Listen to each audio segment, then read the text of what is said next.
Jonathan gripped his sword tightly as the wind howled through the hills, the echo of his footsteps on the battlefield a constant reminder of the weight on his shoulders.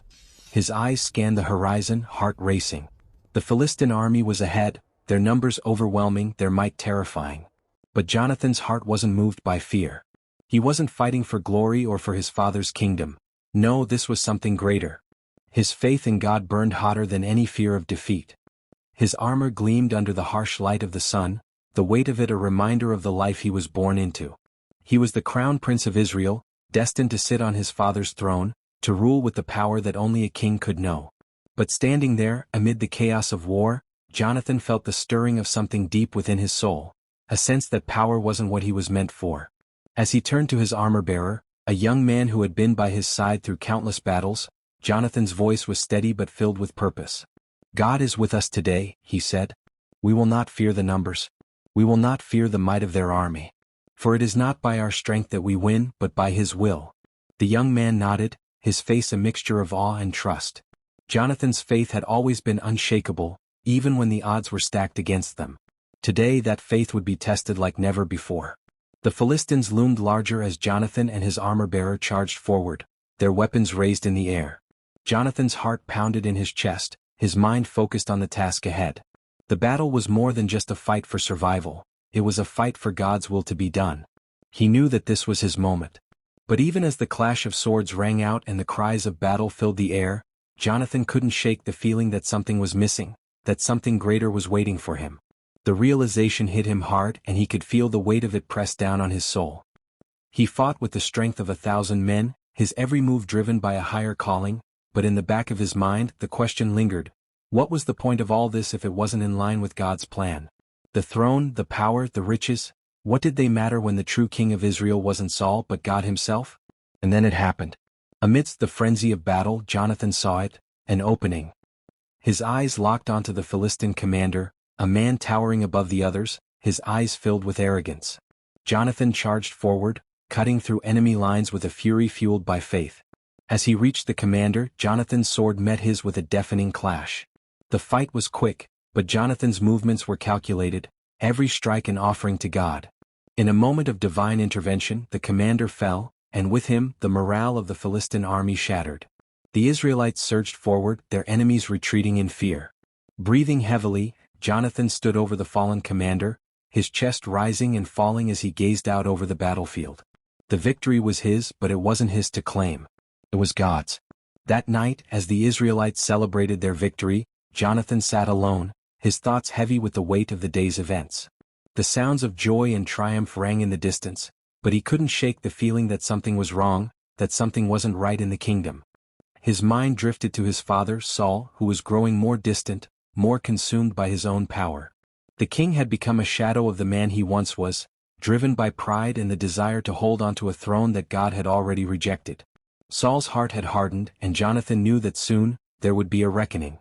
As he sat there, lost in thought, a messenger arrived with news that would change everything.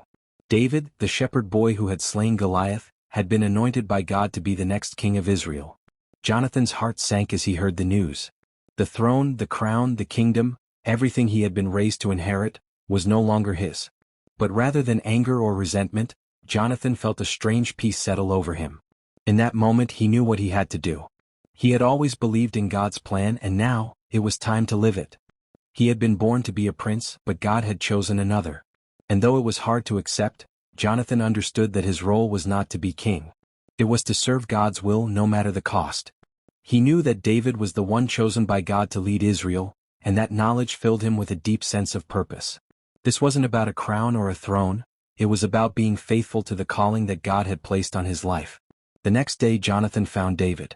The young man, still a shepherd at heart, was surprised to see the prince before him. Jonathan's eyes met David's and without a word, he took off his royal cloak, his armor, and his sword, and handed them to David. It was a simple act, but it carried the weight of 1,000 unspoken words. "God has chosen you, David," Jonathan said, his voice steady but filled with emotion. "You will be the king of Israel. I will serve you, for I have seen the hand of God upon you." David looked at Jonathan, his eyes wide with surprise and gratitude. "But you are the prince," he said, his voice soft. "This is your throne." Jonathan shook his head, a small smile playing at the corners of his lips. "No, David. The throne was never mine to claim. It is God's. And He has chosen you." In that moment, a covenant was formed between them, a bond of friendship and loyalty that would last a lifetime. It wasn't a bond forged by power or position. It was a bond forged in faith. Jonathan had surrendered the throne for something far greater, God's anointed king. The days that followed were filled with tension. Saul's jealousy of David grew, and his obsession with keeping the throne for himself consumed him. He saw David not as a chosen servant of God, but as a threat. And in his mind, David's rise to power was a direct challenge to his rule. Jonathan, caught in the middle, could see the danger that lay ahead. He loved his father, but he loved God more. He knew that the time was coming when he would have to make a choice, loyalty to his family or loyalty to God's anointed king. And as Saul's attempts to kill David grew bolder, Jonathan's decision became clearer. One night, when Saul's fury reached a boiling point, Jonathan knew that David's life was in danger. He raced to find him, knowing the risks he was taking. He found David hiding in a cave, looking weary and afraid. "David, you have to leave," Jonathan said urgently. "My father is coming for you. He won't stop until you're dead." David's eyes were filled with pain, but he trusted Jonathan. "I don't want to leave, Jonathan. I don't want to run. I want to stand and fight for what's right." Jonathan shook his head. "You don't understand. My father is no longer the man I once knew. He has lost his way. And if you stay, you'll be lost too." For a moment there was silence. Then Jonathan stepped forward and embraced David. "I will protect you," he said softly, "even if it costs me everything." And so, Jonathan warned David of Saul's plans and helped him escape, risking his life, his position, and his future to ensure that God's will would be fulfilled. It was a sacrifice that only a true friend could make. The days turned into weeks, and Saul's rage against David intensified. Jonathan, caught between his loyalty to his father and his commitment to David, knew that the time was coming when he would have to stand publicly with God's anointed king. It was a dangerous choice, but Jonathan was no stranger to danger. One day Jonathan and David met in secret. They embraced once more, and Jonathan spoke words that would shape their friendship forever. "David, I know that you will be king," he said, "but I will stand by you no matter what, even if my father never understands." David's eyes glistened with gratitude. "I will never forget your loyalty, Jonathan. You are a man of honor." And so, Jonathan's role in the story was clear. He was not the king, but he was a servant of God's will. His life wasn't about power, it was about faith, loyalty, and sacrifice. He had surrendered everything, his birthright, his throne, his family's legacy, for the greater purpose of God's plan. But Jonathan's journey was not over. Though he had given up the throne, his legacy would live on through the covenant he made with David.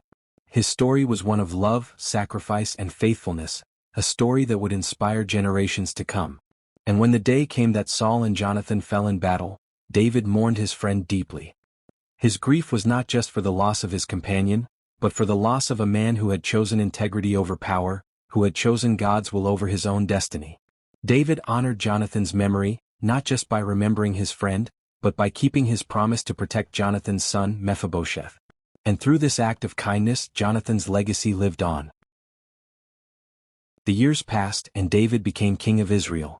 The nation flourished under his rule, but in the quiet moments, David would often think of his dear friend Jonathan. He had been more than just a friend. He had been a brother, a spiritual companion who had shown him what true loyalty and faithfulness looked like. David kept his promise to Jonathan, and when he heard that Mephibosheth, Jonathan's son, was still alive, he sought him out and brought him into his palace. He restored Mephibosheth's inheritance, a gesture of honor and respect for Jonathan's sacrifice. Mephibosheth, though crippled by a fall, had the heart of his father. He knew the cost of loyalty, the price of following God's will, and he carried that legacy with him always. And so, Jonathan's legacy lived on, not through power or political might, but through the quiet faithfulness of a friendship that transcended death. Jonathan had never ruled a kingdom, but his life had a profound impact on the course of history. In the end, Jonathan's story is one of surrender. He surrendered the throne, he surrendered his ambitions, and he surrendered to God's will. And in that surrender, he found something greater than a crown, a legacy of faithfulness, integrity, and loyalty that would inspire generations. Jonathan's life reminds us that true greatness is not found in titles or thrones. It is found in choosing to follow God's plan no matter the cost. Jonathan's story is a testament to the power of friendship, the strength of faith, and the enduring impact of a life lived for something greater than oneself. As we reflect on Jonathan's journey, we are reminded that sometimes, the greatest acts of courage come not from claiming power, but from surrendering it. In choosing loyalty, faith, and love, Jonathan showed us what it means to be truly great. And in doing so, he left a legacy that will never fade, a legacy that points us to the true King of Israel, whose throne is eternal. As we close the story of Jonathan, we are left with one final thought. What are we willing to surrender for the greater good of God's plan?